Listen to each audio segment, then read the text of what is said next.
En una mansión donde el lujo oculta secretos y la noche guarda silencios que hieren, un crimen ha dejado más que una víctima.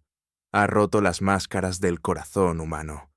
Entre copas de champán y miradas que mienten, la lógica del pequeño gran detective se enfrentará a la verdad más amarga, la que nace del amor. Antes de comenzar, me encantaría saber desde qué parte del mundo nos estás escuchando y qué hora es allá. Cuéntamelo en los comentarios. Ponte cómodo. Deja que el misterio te envuelva. Empecemos la historia. La mansión de Lady Weatherby se alzaba sobre el campo con un resplandor que parecía desafiar la oscuridad misma. Las luces doradas escapaban por los ventanales como cintas de seda y caían sobre los jardines dormidos. Dentro, la atmósfera vibraba con una elegancia cuidadosamente mantenida. El perfume de los lirios se mezclaba con el leve chisporroteo del fuego en las chimeneas, y las sombras de los criados se deslizaban en silencio entre los espejos y los tapices.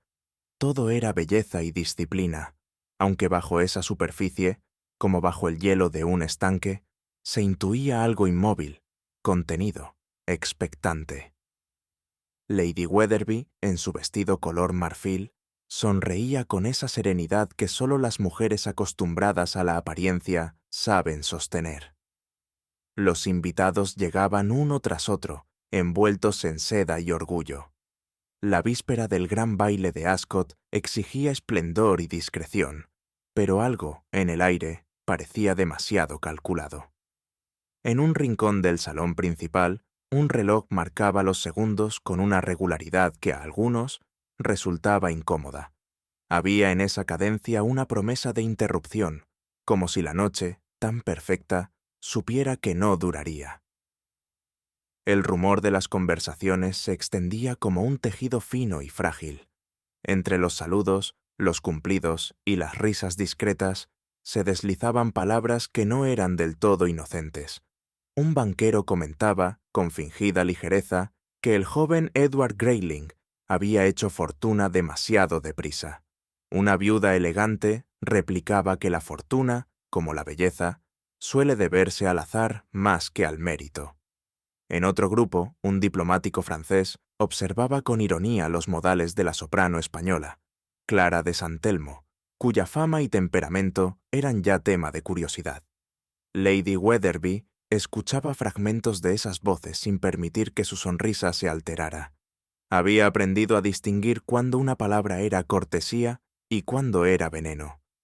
Hastings, siempre sensible a las tensiones que flotan en los ambientes refinados, percibía el contraste entre los trajes brillantes y los ojos inquietos. El lujo, pensó, es un disfraz que rara vez engaña a quien sabe mirar. En un rincón, la orquesta afinaba suavemente, como si tratara de borrar las disonancias humanas. Pero el murmullo persistía, insinuante, recordando que toda reunión social es también un pequeño campo de batalla. A las 9:30, un criado anunció con discreción: «Monsieur Hercule, Poirot y el capitán Hastings». La atención del salón, distraída hasta entonces, se concentró de inmediato. Poirot avanzó con paso tranquilo, el cuerpo erguido, los bigotes impecablemente simétricos. Su traje, de un gris perla casi geométrico, contrastaba con el brillo de los uniformes y vestidos circundantes. Algunos lo miraron con curiosidad, otros con deferencia, pero él parecía ajeno al efecto que causaba. Se detuvo un instante para inclinarse ante Lady Weatherby, quien lo recibió con afectuosa cortesía, recordando que había resuelto un asunto de familia años atrás. Hastings lo observaba, fascinado, como siempre. Sabía que cada palabra, cada gesto de Poirot respondía a un cálculo. Incluso su sonrisa tenía un propósito. «Mon ami», murmuró Poirot en voz baja. «La gente cree que viene a divertirse, pero en toda fiesta hay más verdad que en un tribunal». Esa frase, dicha casi sin intención, quedó suspendida en el aire. En los ojos del belga había ya un brillo de anticipación. El champán corría con generosidad, y las risas, al principio tímidas, se tornaron más francas. El calor del salón, los reflejos de los cristales y la música que se elevaba con gracia creaban una ilusión de bienestar universal. Sin embargo, bajo esa armonía, el tejido social empezaba a tensarse. Alguien mencionó el baile de Ascot, otro habló de apuestas y caballos, y pronto las conversaciones derivaron hacia asuntos menos inofensivos. Se aludió a una deuda impaga, a una promesa de matrimonio retrasada, a una voz que había sido silenciada en un teatro. Cada frase, cuidadosamente velada, contenía una espina. Poirot escuchaba más que hablaba. Hastings notó que su amigo observaba los movimientos de los criados, la disposición de las copas, los reflejos en los espejos. «Todo está perfectamente orquestado», murmuró Hastings. «Oui, pero la perfección, mon ami, es sospechosa. Nada humano lo es tanto», respondió Poirot con una sonrisa leve. El reloj del vestíbulo marcó 1/4 antes de las 10. Las notas de un vals comenzaron a flotar. Las conversaciones se disolvieron un instante, pero la tensión, invisible y persistente, seguía creciendo como un perfume demasiado dulce. Fue un sonido breve, casi frágil, lo que interrumpió el compás del vals. Un leve chasquido, seguido del tintineo de algo rodando sobre el suelo encerado. Los rostros se volvieron. El collar de Lady Wetherby se había roto. Las perlas se dispersaron, rodando como lágrimas bajo los zapatos elegantes. Un criado se inclinó de inmediato para recogerlas, pero Lady Wetherby lo detuvo con un gesto nervioso. «No importa», dijo, forzando una sonrisa. «Una tontería». Poirot, desde su asiento, observó la escena con atención. Sus ojos siguieron una de las perlas que se había detenido junto al pie de Clara de San Telmo. La soprano la levantó con cuidado, y por un momento el silencio se impuso.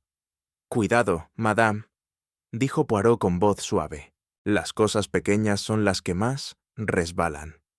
Algunos rieron discretamente, pero el ambiente había cambiado. Algo tan insignificante como un hilo roto había dejado al descubierto la fragilidad del equilibrio que todos fingían mantener. El incidente del collar fue rápidamente olvidado en apariencia. La música reanudó su curso, las copas volvieron a alzarse y las sonrisas regresaron a los labios de los invitados. Pero Poirot, atento a los matices que otros pasaban por alto, había notado algo más que un accidente. Entre la multitud, una mirada había brillado con una intensidad impropia. No era curiosidad ni sorpresa, era miedo. Miedo puro, contenido, como si el simple sonido de las perlas cayendo hubiese despertado un recuerdo enterrado. Poirot giró levemente la cabeza y buscó el origen de esa mirada, pero el rostro, ya recompuesto, se perdía entre abanicos y risas. Hastings, que lo observaba con inquietud, preguntó: «¿Ha visto algo, Poirot?» «Solo una expresión, mon ami. Y a veces una expresión dice lo que un cuerpo calla». El reloj del salón marcó las 10:30. La noche seguía su curso, pero para Poirot la armonía del lugar había quedado definitivamente alterada. En su mente ya se dibujaba la primera sombra de una verdad futura. La música se alzaba con elegancia en el gran salón, envolviendo las conversaciones en un murmullo cálido. El reloj de pie, un anciano de madera oscura y latón, marcaba con gravedad los minutos previos a la medianoche. Lady Wetherby, radiante y serena, recorría con la vista a sus invitados, satisfecha de la perfección que había logrado aquella noche. El aire olía a vino espumoso, flores frescas y un éxito social cuidadosamente preparado. Los caballeros hablaban de carreras, las damas de modas francesas y rumores de sociedad.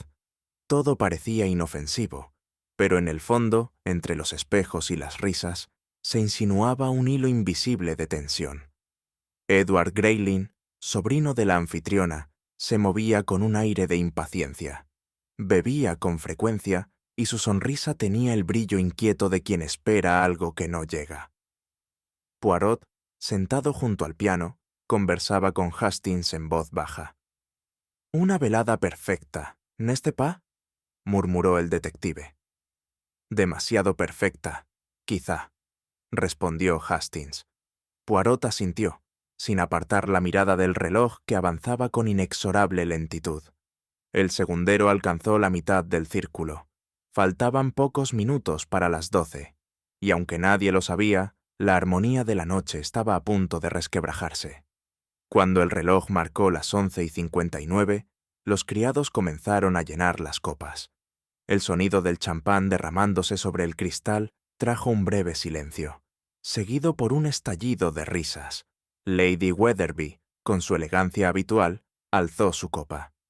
«Por Ascot y por las amistades que el tiempo no ha logrado quebrar», declaró con un brillo orgulloso en la mirada.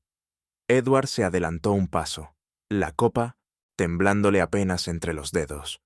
«Y por las verdades», dijo con una sonrisa ambigua, «incluso las que preferimos callar». Un murmullo recorrió la sala. Hastings frunció el ceño. Lady Wetherby palideció levemente. Solo Poirot pareció no inmutarse. «Monsieur Grayling», dijo la anfitriona con un tono controlado, «no dramatice usted en mi casa». Edward rió suavemente.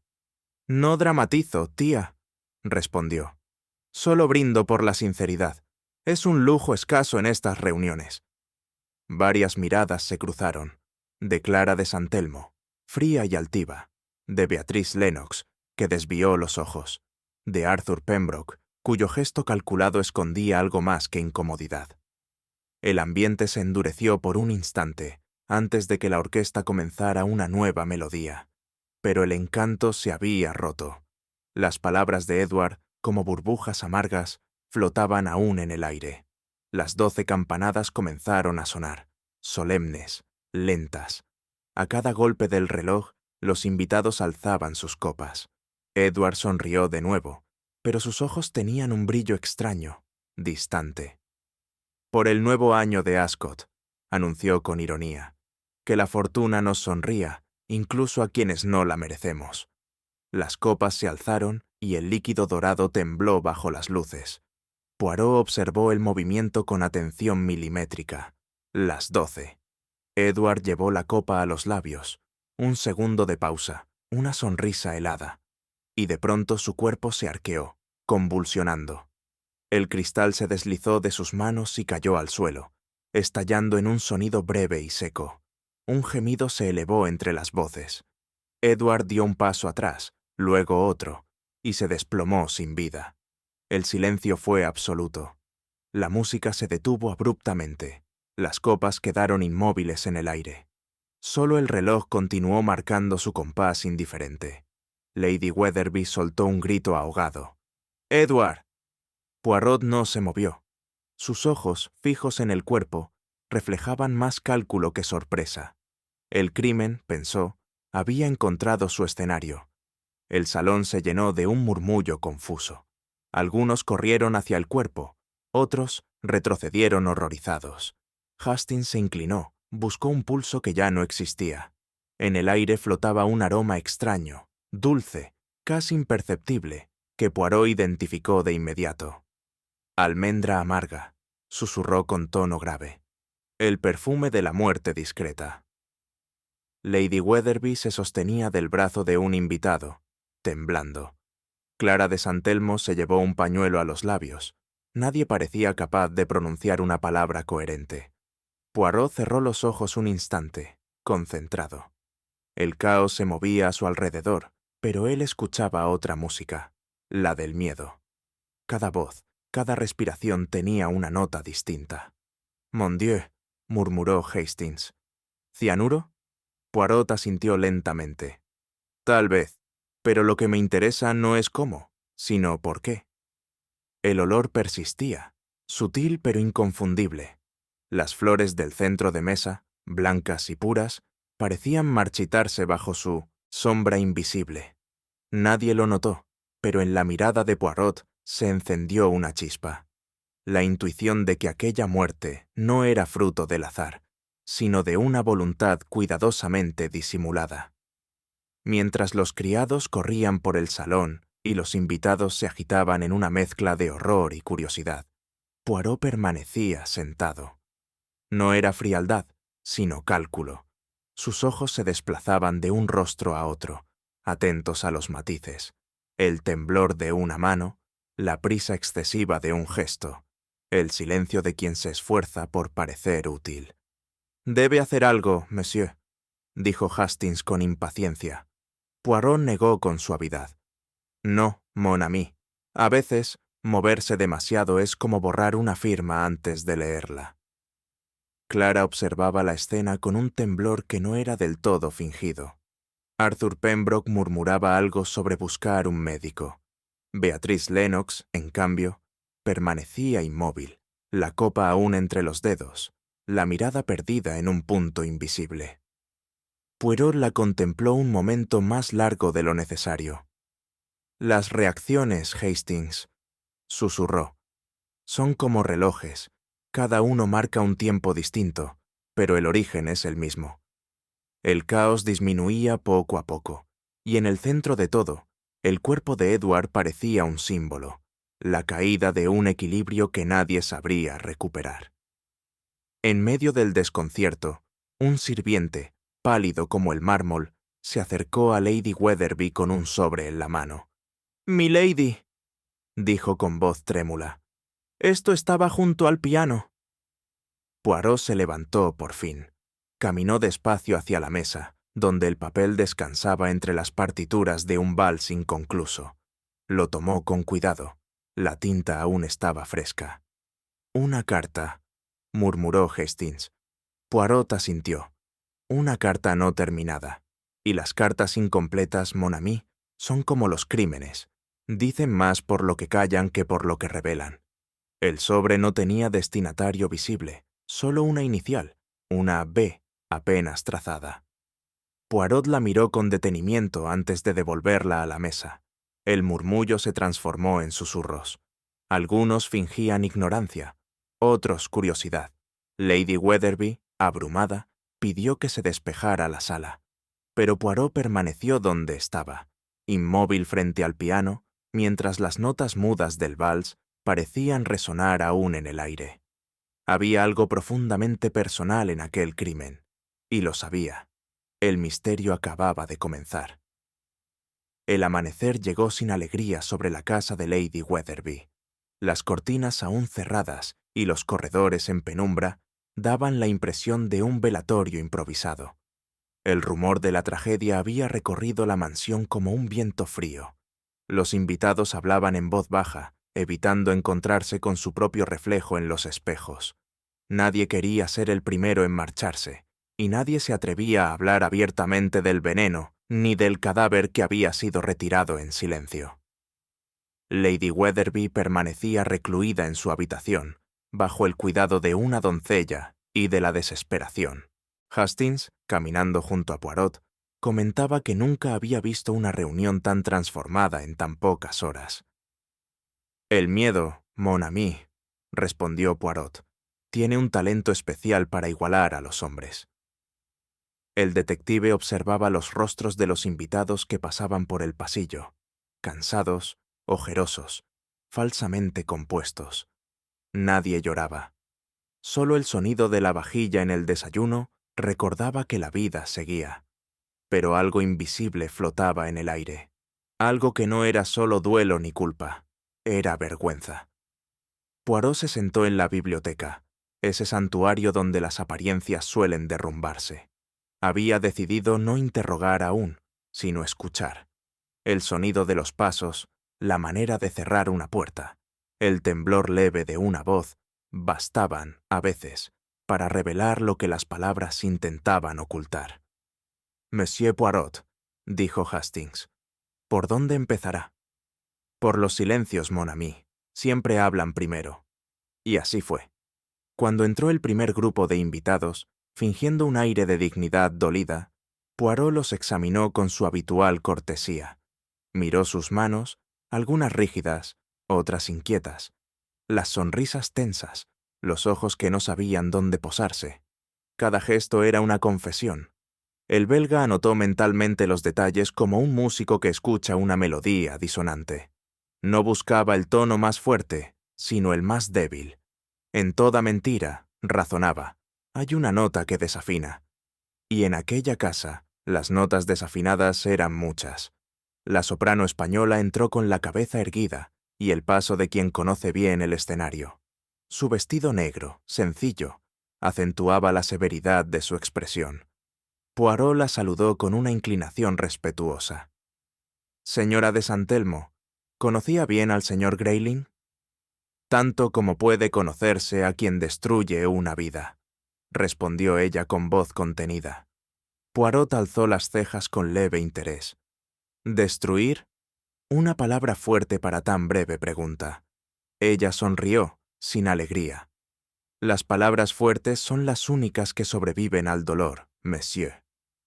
Mientras hablaba, sus manos, cubiertas con guantes, se entrelazaban con nerviosismo.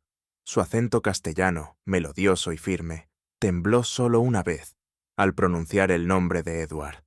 Poirot lo notó. «El orgullo es un escudo útil, madame, pero pesa mucho cuando se lleva demasiado tiempo». Clara no respondió. Cuando se retiró, Hastings comentó en voz baja: «No parece una mujer capaz de asesinar». «No, mon ami, pero el alma que canta también sabe callar, y el silencio, a veces, mata más que el veneno». Arthur Pembroke llegó con un aire de corrección británica impecable. Su bigote bien recortado y su corbata cuidadosamente anudada parecían símbolos de una vida ordenada.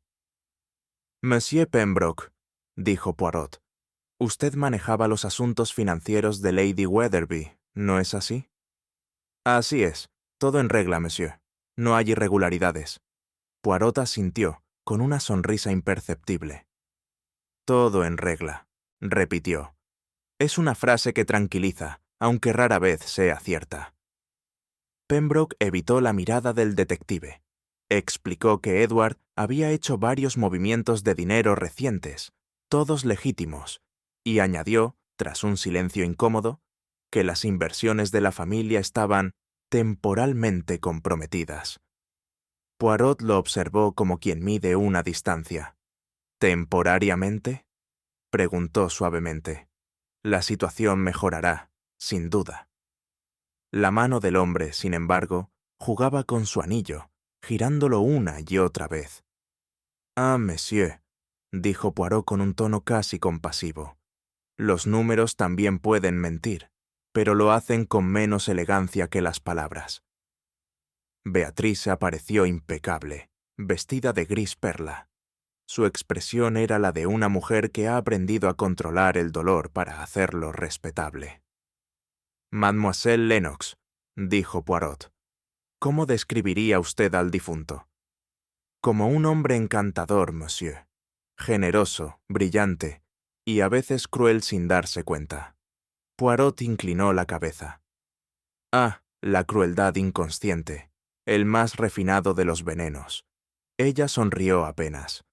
«Las mujeres la perdonan más fácilmente de lo que los hombres creen».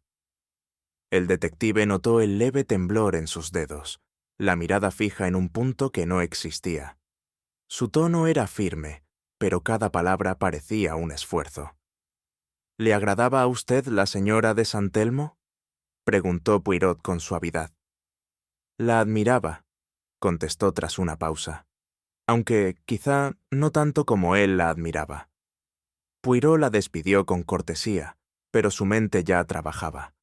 Había algo en su forma de hablar, esa calma helada, esa cortesía medida, que revelaba un abismo interior. La amargura, pensó, rara vez es muda. Solo espera el momento para pronunciar su nota final. Cuando la biblioteca quedó vacía, Poirot se levantó. Sobre la mesa descansaban los objetos hallados la noche anterior. Una partitura manchada con tinta roja, un guante de encaje extraviado, un pañuelo impregnado de perfume a violetas. El detective pasó los dedos sobre la partitura. «El arte y el crimen, Hastings, son parientes lejanos», murmuró. «Ambos buscan una armonía imposible». El guante, tan pequeño y elegante, hablaba de una mujer refinada, quizá impulsiva. El pañuelo, en cambio, olía a nostalgia. El aroma de las violetas evocaba ternura, no malicia. Poirot cerró los ojos un instante. Visualizaba las copas, los gestos, el momento exacto en que la vida de Edward Grayling se apagó. Cada objeto, cada perfume, cada palabra escuchada, componían una sinfonía de contradicciones. «Hay mentiras que se fabrican con cálculo», dijo, «y otras que se tejen con el corazón.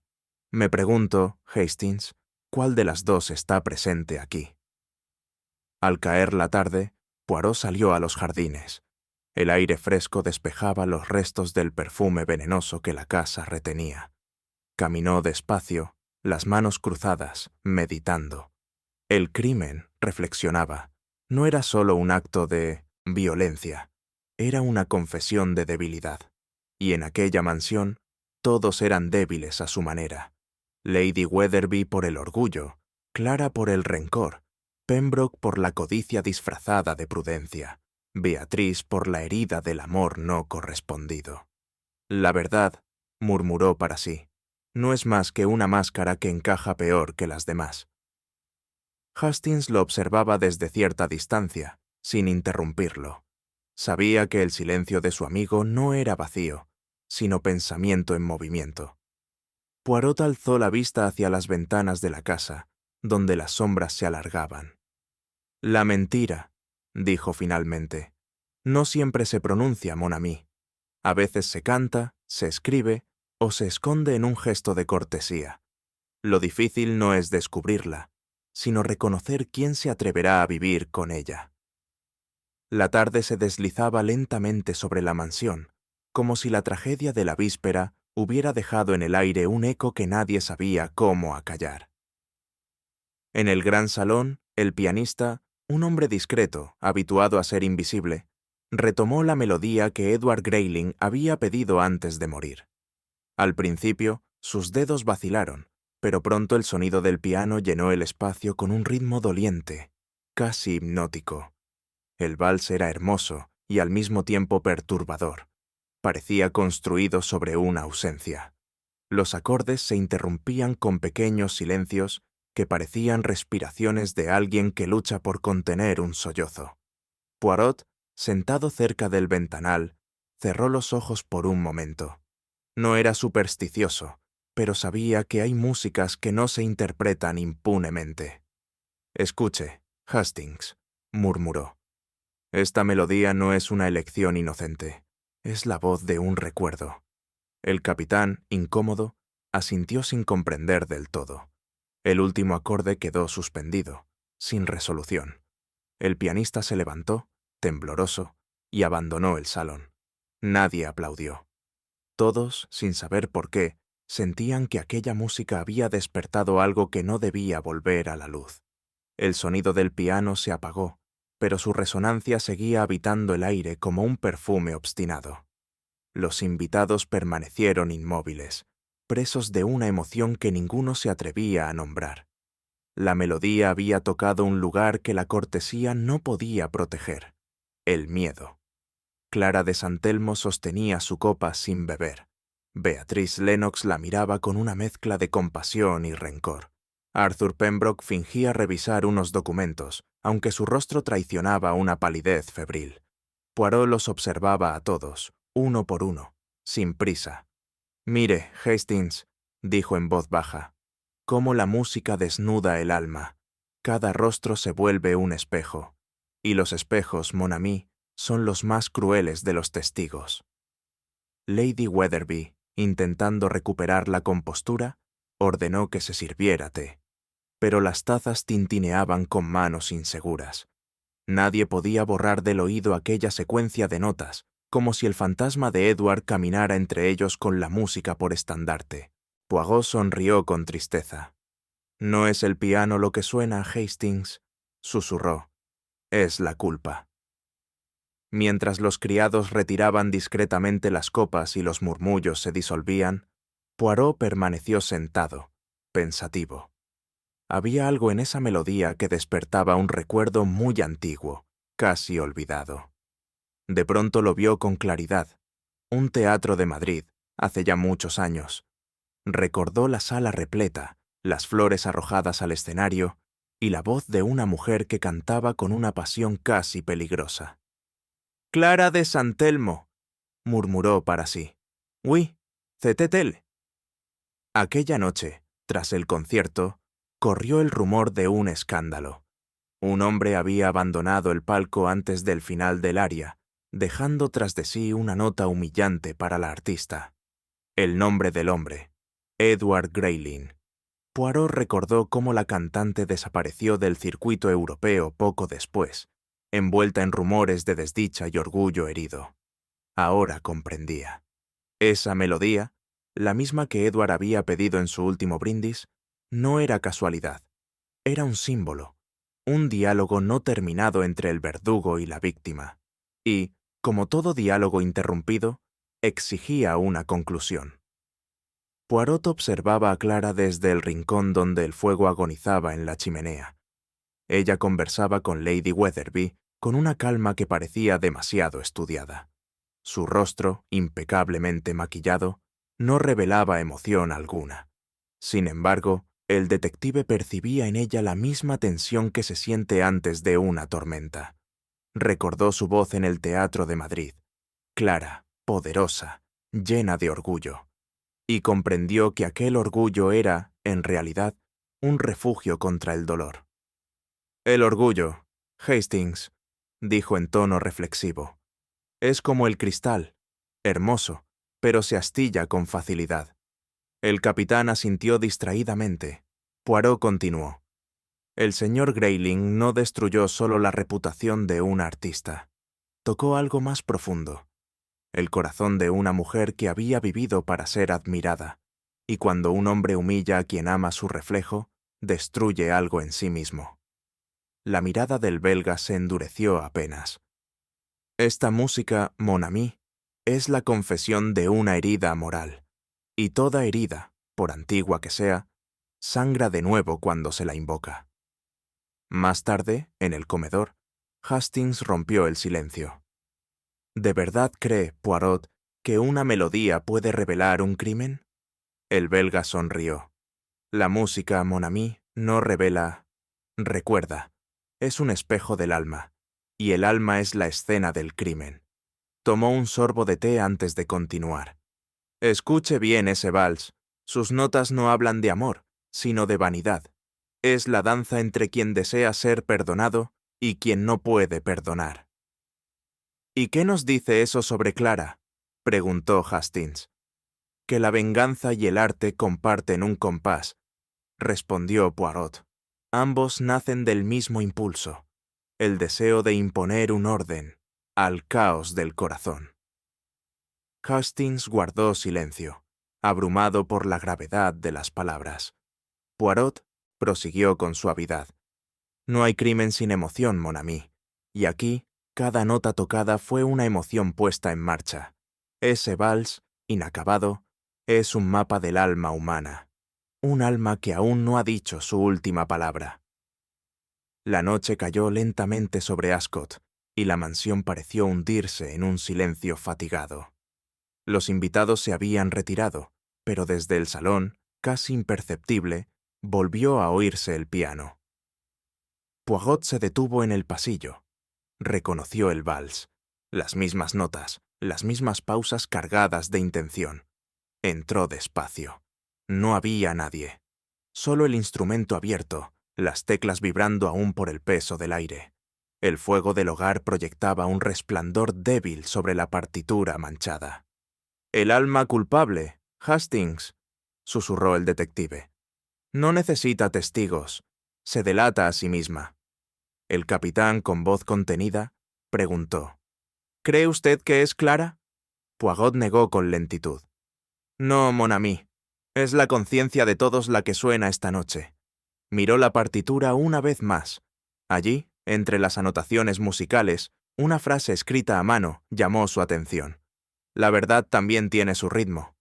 Poirot cerró el piano con un leve suspiro. «Y ahora», dijo en voz baja, «el ritmo de la verdad acaba de comenzar». Con el paso de los días, el duelo en la mansión de Lady Wetherby empezó a perder la solemnidad de los primeros momentos. Las lágrimas se secaban, los suspiros se volvían rutina, y el silencio del luto era reemplazado por un rumor más práctico, el del dinero. Poirot, con esa paciencia que solo él poseía, observaba cómo la tristeza se transformaba en cálculo. En los pasillos, las conversaciones adoptaban un tono más bajo, pero no menos elocuente.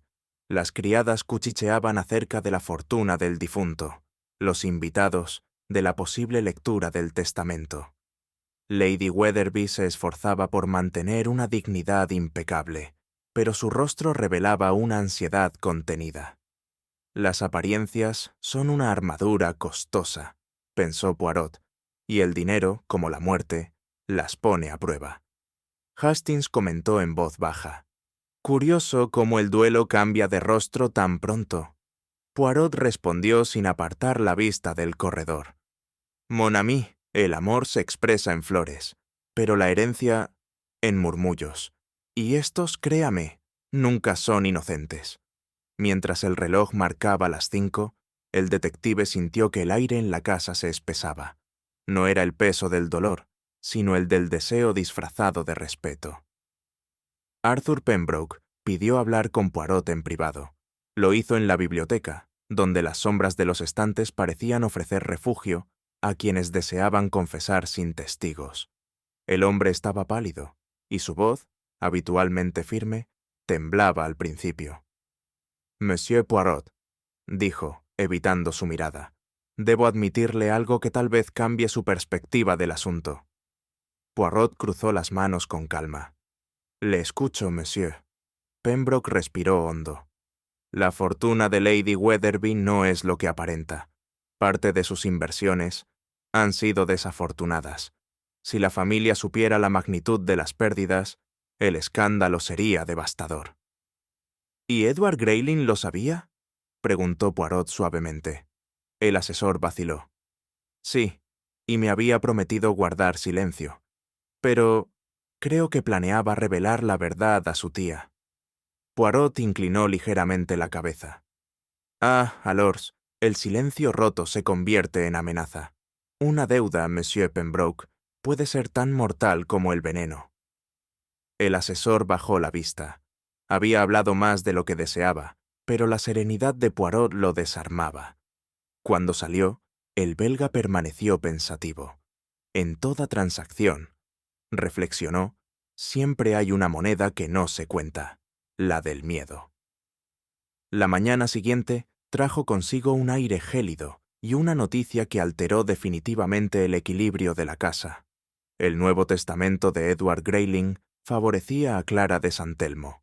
El anuncio, leído por el notario con voz neutra, cayó sobre los presentes como un golpe. Lady Wetherby enrojeció, Beatriz Lennox apretó los labios con una sonrisa rígida, y Arthur Pembroke fingió un interés profesional. Clara, por su parte, permaneció inmóvil, los ojos fijos en un punto invisible. No era soberbia lo que irradiaba, sino un desconcierto sereno, casi doloroso. Hastings se inclinó hacia Poirot y murmuró: «Esto explica muchas cosas, ¿no cree?». Poirot levantó una ceja. «Explique, sí, pero no justifique. El dinero puede mover manos, pero no corazones, mon ami. Y lo que ocurrió aquí tiene más de pasión que de cálculo». El notario cerró los documentos con un gesto mecánico. Nadie habló. El único sonido fue el de la leña crujiendo en la chimenea, como si el fuego celebrara su propio derecho de herencia.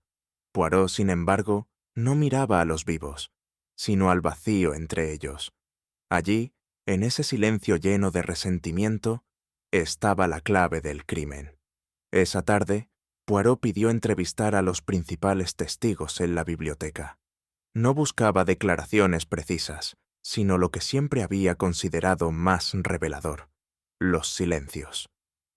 Lady Wetherby habló de su sobrino con afecto medido. Cada vez que pronunciaba su nombre, su voz perdía un matiz, como si temiera recordar algo inconveniente. Arthur Pembroke se mantuvo en la formalidad, pero sus respuestas eran excesivamente breves, y su mirada evitaba cruzarse con la del detective. Beatriz Lennox, en cambio, parecía disfrutar del interrogatorio. Su serenidad era tan impecable que resultaba inquietante. Cuando Poirot la interrumpió en mitad de una frase, ella titubeó por primera vez. «¿Por qué ha hecho una pausa, mademoiselle?», preguntó suavemente. Solo pensaba en cómo expresarlo. Poirot sonrió. Las palabras tardan en llegar cuando el corazón las contradice. Clara fue la última. Su voz era baja, su acento más marcado que nunca. No negó nada, pero tampoco ofreció explicaciones. Cuando todos se retiraron, Hastings preguntó: «¿Ha descubierto algo?». Poirot asintió levemente. «Oui, mon ami, he descubierto lo que no dijeron, y eso, en una casa como esta, vale más que cualquier testamento». Poco después, un criado llevó a Poirot un pequeño estuche de terciopelo. Dentro, el collar de perlas que se había roto la noche del crimen. Estaba cuidadosamente reparado, salvo por un detalle. Faltaba una perla. «Curioso», dijo Hastings. «Quizás se perdió durante el accidente». Poirot examinó la pieza con su lupa de bolsillo. «No, mon ami. Aquí no hay descuido, sino elección. Mire el hilo. Ha sido vuelto a tejer con precisión, como quien desea borrar una huella». Guardó silencio un instante, observando cómo la luz del fuego se reflejaba sobre las perlas. «Cada una de ellas es como un rostro, Hastings, perfecta, uniforme, hasta que una falta altera la armonía. Esa ausencia habla». «¿Y qué dice?», preguntó el capitán. Poirot sonrió con tristeza. «Dice que alguien intentó reparar lo irreparable. El crimen, Hastings, es también una forma de costura, pero siempre se nota dónde falta el hilo verdadero». Al caer la noche, Poirot caminaba por el jardín nevado. Las luces de la casa brillaban a lo lejos como testigos silenciosos. Reflexionaba, con las manos cruzadas sobre el abrigo, en las múltiples formas del amor humano. «Decimos amar», pensó, «pero lo que realmente amamos es poseer». Recordó los rostros que había observado: el de Lady Wetherby, dominado por el orgullo; el de Clara, aún temblando entre gratitud y humillación; el de Beatriz, donde el despecho se disimulaba bajo la cortesía. Todo en aquel crimen olía a afecto, pero de un tipo particular, el que mide, calcula y exige. Poirot se detuvo bajo un rosal marchito. «El amor, mon ami», dijo al aire, como si Hastings pudiera oírlo. «No mata por odio, sino por miedo a perder. Y ese miedo, una vez desatado, no necesita veneno. Basta con el deseo de que el otro deje de existir». El viento sopló débilmente entre los setos. Poirot sonrió con melancolía. Sabía que estaba cerca de la verdad, pero aún faltaba comprender qué perla, qué alma, había decidido desaparecer para que el collar, por fin, pareciera completo. Poirot, solo en el salón donde aún reposaba el piano, se inclinó sobre la carta inacabada. El papel, ligeramente arrugado, conservaba la huella húmeda de una mano nerviosa. No había firma, solo la letra firme y angulosa de Edward Grayling, trazada con una rapidez que delataba tormento más que prisa. Las primeras líneas hablaban con una franqueza desconcertante. Un adiós, una confesión, un intento de cerrar algo que llevaba demasiado tiempo abierto. Poirot, con la delicadeza de quien toca un objeto sagrado, leyó cada palabra en silencio. «El amor que te profesé fue solo un espejismo, Beatriz. He vivido engañado por mi propia gratitud. No puedo seguir fingiendo», susurró, repitiendo en voz baja las líneas más reveladoras. El detective se detuvo. Había leído muchas cartas, pero pocas contenían tanta desesperanza. En ellas no había rencor, solo el deseo de liberarse de una promesa que nunca debió existir. Poirot dejó el papel sobre la mesa, reflexionando. «Una carta no enviada», dijo para sí. «Es la confesión que el destino decide conservar. Y esta, mon ami invisible, guarda más lágrimas que tinta». Cuando Poirot comunicó a Beatriz que había leído la carta, ella palideció con una dignidad admirable. No intentó negar su vínculo con Edward. En su mirada había una fatiga que solo el amor no correspondido puede dejar. No fue una carta de desprecio, dijo Poirot suavemente, sino de verdad. Y la verdad, mademoiselle, no siempre hiere, a veces libera. Ella sonrió con un gesto casi imperceptible. ¿Liberar?, susurró. ¿A quién, monsieur Poirot? ¿A él o a mí, que debía vivir con su indiferencia? El detective no respondió. La joven bajó la vista y su voz se volvió apenas un murmullo. Me habló de un amor que no podía sentir y de una mujer a quien sí amaba. Una mujer que, según él, no lo perdonaría jamás. Poirot comprendió entonces lo que las palabras de Edward insinuaban. La mujer era Clara de San Telmo. El triángulo se cerraba con la precisión cruel de una tragedia clásica. Beatriz continuó, con los ojos húmedos pero sin lágrimas. Si esa carta hubiera llegado a mis manos, monsieur, quizá hoy ninguno de nosotros estaría aquí. Poirot la observó con compasión, consciente de que había dicho más de lo que pretendía. Horas después, en el salón donde aún reinaba un silencio de duelo, Poirot encontró a Beatriz sosteniendo el collar reparado. Sus dedos se movían lentamente sobre las perlas, como si quisiera contar recuerdos y no gemas. El detective se acercó con cautela. Un trabajo muy preciso, mademoiselle. Pero falta una perla, ¿verdad? Ella asintió, sin alzar la vista. Sí, se perdió aquella noche. Poirot inclinó la cabeza. A veces, dijo con dulzura, lo que falta es lo que más pesa.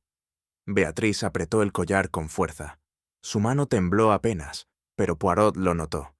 No era un temblor físico, sino moral, el movimiento de quien sostiene un secreto que quema. No se esfuerce, mademoiselle, añadió él en voz baja. La verdad siempre busca su camino, aun a través de los dedos más fríos. Ella no respondió, solo dejó escapar un suspiro, un sonido tan leve que parecía la nota final de un lamento. Poirot comprendió que la grieta en su serenidad ya estaba abierta. Esa misma noche, en su habitación, Poirot repasó los hechos como si reconstruyera una partitura. Visualizó el momento del brindis, el gesto de Edward, la posición de las copas, la secuencia exacta de los movimientos. Cada detalle volvía a su mente con la precisión de una sinfonía invertida. Luego, el pensamiento surgió claro, como una nota aislada en el silencio. El veneno no estaba destinado a Edward. No, murmuró. El destino cambió de copa. Fue el azar, o tal vez la ironía, quien ejecutó la justicia. Recordó el aroma a almendra, la tensión en el rostro de Beatriz, la mirada que dirigió a Clara antes del brindis. Todo encajaba. Edward había tomado el vaso que no era suyo. En la confusión del brindis, las manos se cruzaron, y el veneno halló un cuerpo distinto al previsto. Poirot cerró los ojos un instante, como si ofreciera un rezo silencioso. Un error, mon Dieu, un error que destruye 3 vidas. La melodía del vals que aún resonaba en su mente pareció transformarse en un requiem. A la mañana siguiente, Poirot citó a Beatriz en el salón principal. Ella llegó con paso sereno, aunque sus ojos revelaban noches sin sueño. «Mademoiselle», dijo el detective, «no la culpo de haber amado, pero el amor, cuando se mezcla con el orgullo, se convierte en veneno». Ella se estremeció. «Entonces, ¿él debía morir?» «Non, mademoiselle. El veneno no era para él. Usted preparó la copa de Clara, ¿no es así?»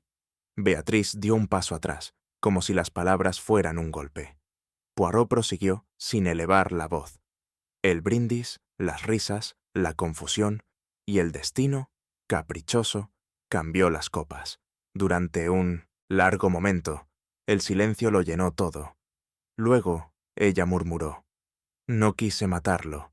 Solo quería que sintiera lo que yo sentí. Que su corazón dejara de pertenecerle a otra. Poirot asintió con gravedad.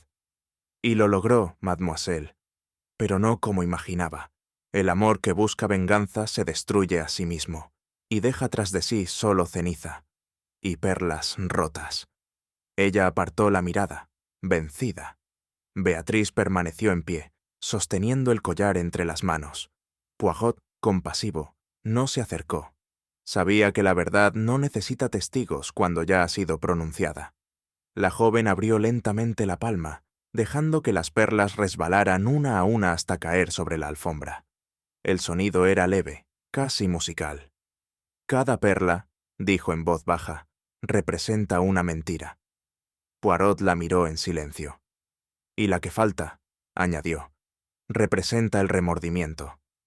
Beatriz levantó los ojos, y en ellos ya no había orgullo, solo un cansancio infinito. Si no hubiera amado, Monsieur Poirot. No, mademoiselle. Si no hubiera querido poseer. El amor verdadero no exige, solo comprende. Usted confundió el uno con el otro, y ese error, hizo una pausa, mata más que el veneno. Ella asintió lentamente, mientras una lágrima caía sobre las perlas dispersas. El reloj del vestíbulo marcó la hora en tono grave. Poirot, con un gesto leve, dio media vuelta y se retiró. Sabía que la justicia seguiría su curso, pero en su interior quedaba la amarga certeza de que aquel crimen, como tantos otros, no había nacido del odio, sino del amor mal entendido. El gran salón de Lady Wetherby estaba en penumbra. Las cortinas cerradas, los candelabros apagados y el aire denso creaban una atmósfera solemne, como si la casa misma se preparara para escuchar una confesión. Poirot se situó junto a la chimenea, con las manos cruzadas sobre el bastón. Frente a él, los invitados aguardaban en un silencio expectante. Lady Wetherby con el rostro demacrado, Clara de San Telmo envuelta en un luto prematuro, Arthur Pembroke rígido y evasivo, y Beatrice Lennox, pálida, sosteniendo un pañuelo entre los dedos. «Mesdames et messieurs», comenzó Poirot, «esta reunión no es un juicio, sino una búsqueda. Un crimen, por cruel que parezca, es siempre un error de lógica humana. Y yo, con sus recuerdos, pretendo restaurar el orden perdido». Hastings, discreto, tomó asiento a un costado. «Todos ustedes», prosiguió Poirot, «conocen el momento del brindis. Lo que ignoran es que ese instante aún respira entre nosotros». El murmullo del reloj pareció subrayar sus palabras. Nadie se movió. «Volveremos atrás», dijo suavemente, «al instante en que el champán era símbolo de alegría y no de muerte. Y allí, entre los gestos, hallaremos la verdad». Con la precisión de un director de orquesta, Poirot asignó a cada persona su lugar en la escena reconstruida. Lady Wetherby, junto al piano. Clara, ligeramente a la derecha. Beatriz, frente a Edward. Arthur, Pembroke, junto a la mesa de las copas. «Ahora, mes amis», indicó el detective, «cada uno repetirá exactamente lo que hizo aquella noche, sin improvisaciones, sin adornos, solo la verdad de los movimientos». Lady Wetherby asintió, conteniendo un sollozo. Clara tomó su posición con visible incomodidad. Sus ojos no se apartaban del suelo. Beatriz obedeció con rigidez, mientras Arthur, incómodo, fingía indiferencia. Poirot observaba los más mínimos detalles: el temblor de una mano al alcanzar una copa, la respiración entrecortada antes del brindis, el leve roce de dos miradas que no debían cruzarse. «Deténganse», ordenó de pronto. Se acercó a Beatriz y señaló la bandeja. «Usted, mademoiselle, tomó esta copa y la cambió por la que estaba aquí, ¿no es cierto?» Beatriz dio un paso atrás. El silencio fue absoluto. «No tema», añadió Poirot con serenidad. «La memoria no miente, aunque el corazón lo intente». El ambiente se volvió opresivo. Las respiraciones se entrecortaban, los rostros empalidecían. Aquella reconstrucción había despertado algo más que recuerdos. Había abierto heridas. Beatriz miraba fijamente la copa que Poirot sostenía, como si en su cristal se reflejara una culpa antigua. No hace falta que hable todavía, mademoiselle, dijo el detective con voz grave. A veces basta con mirar para comprender. Clara retrocedió un paso. ¿Insinúa que alguien quiso matarme?, preguntó, casi en un susurro. Poirot la miró con tristeza. No lo insinúo, madame, lo afirmo. El veneno no estaba destinado a Edward Grayling. Fue el azar quien cambió el curso del destino. Un murmullo recorrió la sala. Lady Weatherby se llevó una mano al pecho. Arthur Pembroke apartó la vista. El veneno, continuó Poirot, como las pasiones humanas, no distingue entre víctima y culpable. Pero la verdad sí lo hace. La tensión se volvió insoportable. Beatriz apretó los puños, luchando por mantener la compostura. No, murmuró apenas audible. No debía ser así. Poirot la observó con compasión, sabiendo que el momento de la confesión estaba cerca. Beatriz respiró hondo, como quien asciende una cuesta demasiado empinada. Sí, fui yo, dijo finalmente, con voz apenas audible. Un estremecimiento recorrió la sala. Clara cerró los ojos. Lady Weatherby dejó escapar un gemido. Beatriz continuó. No quería matarlo, solo quería que sintiera lo que yo había sentido, que perdiera algo irremediable. Cambié las copas. Creí que la suya era la mía. Pero cuando brindó, fue su risa la que me condenó. Poirot bajó la cabeza. El veneno, mademoiselle, es siempre una metáfora antes de ser un crimen. El suyo fue orgullo herido. Ella asintió, y una lágrima resbaló por su mejilla sin romper su dignidad. Me engañó con dulzura, dijo, y cuando quiso liberarse, lo hizo con palabras tan pulidas como un puñal. Poirot dio un paso hacia ella. Y usted respondió con el arma más refinada que el corazón humano conoce, la venganza envuelta en amor. Beatriz no replicó. Su silencio, más elocuente que cualquier palabra, selló la confesión. Nadie habló durante largo rato. Poirot, inmóvil, parecía un juez cansado de dictar sentencias que no lo enorgullecen. Beatriz permanecía de pie, la mirada fija en el vacío. No es necesario un tribunal, dijo finalmente Poirot. La justicia, cuando nace del amor, se vuelve tragedia. Usted no actuó por odio, mademoiselle, sino por una pasión que no supo reconocer su límite. Lady Weatherby sollozaba en silencio. Clara, dominada por la compasión, dio un paso hacia Beatriz, pero Poirot levantó una mano, deteniéndola. El perdón vendrá después, dijo con voz suave. Ahora debemos escuchar la verdad en toda su desnudez. Beatriz inclinó la cabeza. No busco perdón, susurró. Solo descanso. Poirot asintió lentamente. Y lo tendrá, porque su crimen no fue de maldad, sino de fragilidad. No hay castigo mayor que el peso de esa conciencia. El silencio que siguió fue casi sagrado. Nadie se atrevió a romperlo. El reloj marcó las 11, y cada campanada sonó como una absolución incompleta. Cuando los invitados se retiraron, Poirot quedó solo junto a Hastings. El fuego moría en la chimenea, proyectando luces inciertas sobre el rostro del detective. «Mon ami», dijo tras una pausa, «no hay crimen más trágico que aquel cometido por amor. Es el único que comienza con pureza y termina en ruina». Hastings, conmovido, no supo qué responder. «¿La compadece?», preguntó al fin. Poirot sonrió levemente. «La entiendo, y eso, Hastings, es lo más peligroso para un hombre que busca justicia». Se levantó despacio, ajustando el nudo de su corbata. «Ha matado con amor, mademoiselle», murmuró, «el arma más despiadada que existe. No deja huellas en el cuerpo, pero destroza el alma».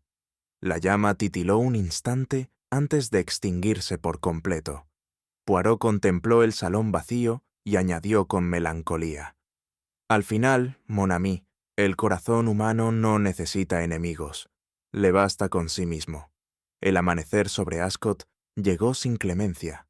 La luz, pálida y afilada, atravesaba las ventanas de la mansión como si buscara revelar lo que aún se escondía en sus rincones. Los jardines, que la víspera habían sido un escenario de elegancia, parecían ahora marchitos por la vergüenza. Incluso las rosas inclinaban sus tallos bajo el peso del rocío, como si participaran en el duelo silencioso de la casa. Poirot, de pie junto a la ventana de su habitación, contemplaba aquel paisaje despojado.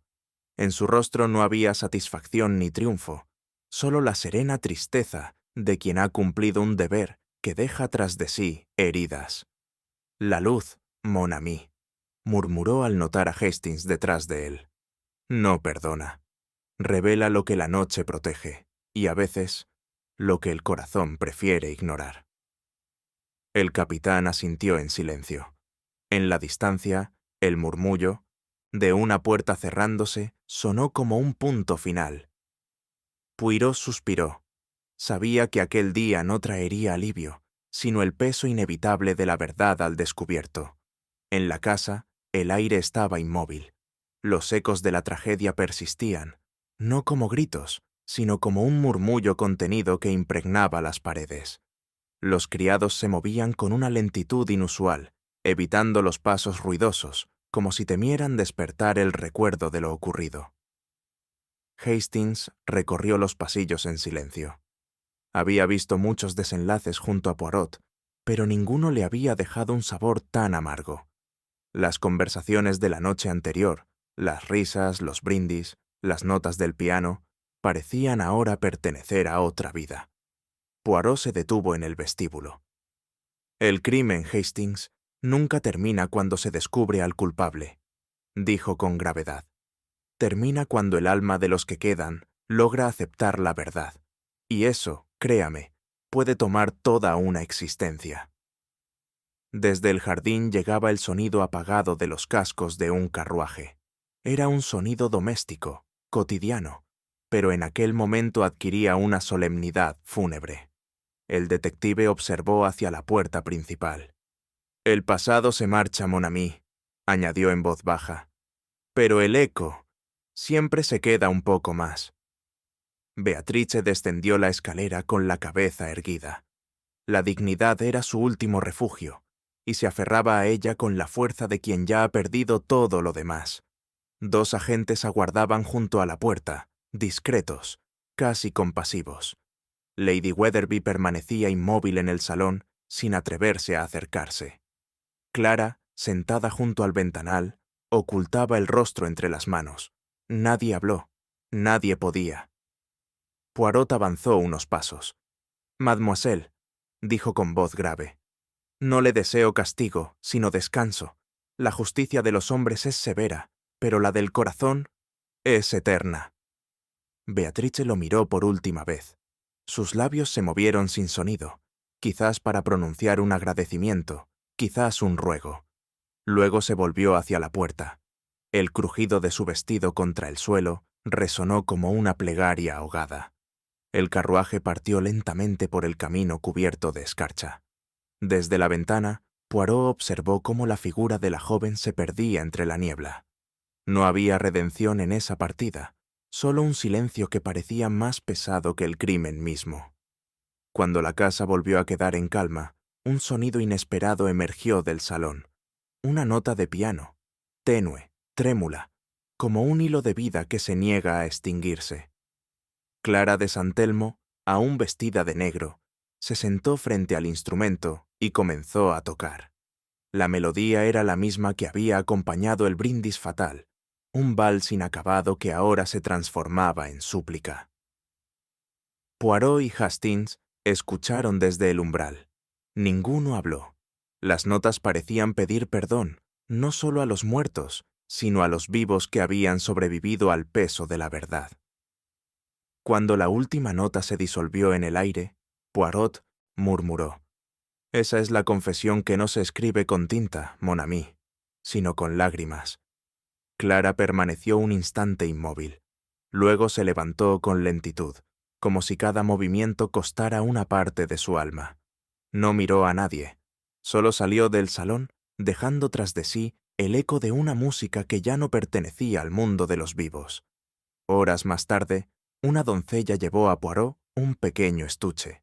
Dentro, el collar de perlas que había sido símbolo de la tragedia. «Monsieur», dijo la muchacha con timidez. «Lady Weatherby pidió que se lo entregara. Dice que está completo otra vez». Poirot lo tomó entre sus manos. En efecto, las perlas estaban reunidas. Ninguna faltaba. Pero su brillo era distinto, más opaco, como si hubieran absorbido la pena de sus dueños.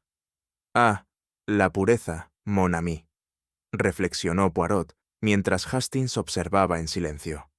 «Es como el cristal. Una vez roto, se puede recomponer, sí, pero nunca volverá a ser lo mismo». Colocó el collar sobre la mesa y lo contempló unos segundos más. Cada una de estas perlas guarda un recuerdo, una mentira, una lágrima. Ahora están juntas, pero la inocencia se ha ido.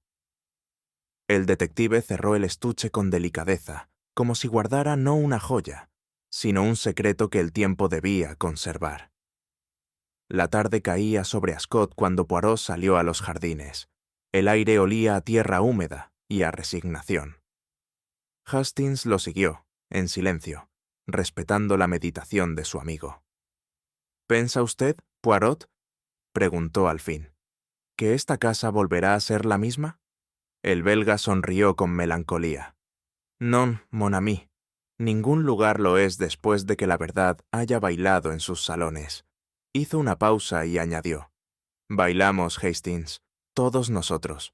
Bailamos en salones de ilusión, fingiendo amor, lealtad, inocencia, hasta que la música se detiene y el silencio nos obliga a vernos como somos».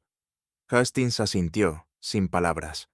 Poirot miró las ventanas apagadas de la mansión. «El crimen no destruye solo una vida», dijo. «Destruye la máscara con la que los hombres creen poder vivir. Y eso, créame, duele más que la muerte». El viento agitó las ramas de los rosales, haciendo caer algunos pétalos sobre el camino. Poirot los observó flotar un instante antes de alejarse. La verdad había hablado, y, como toda verdad, había dejado tras de sí un silencio imposible de llenar. A veces, la verdad no llega como un relámpago, sino como una brisa fría que apaga la última vela del engaño, porque no hay crimen más devastador que aquel que nace del amor mal entendido. ¿Y tú? ¿Crees que el corazón puede ser más peligroso que la mente cuando se deja guiar por la pasión? Si esta historia te ha conmovido, comparte tu pensamiento en los comentarios, deja que otros descubran el misterio y suscríbete para seguir explorando las sombras del alma humana.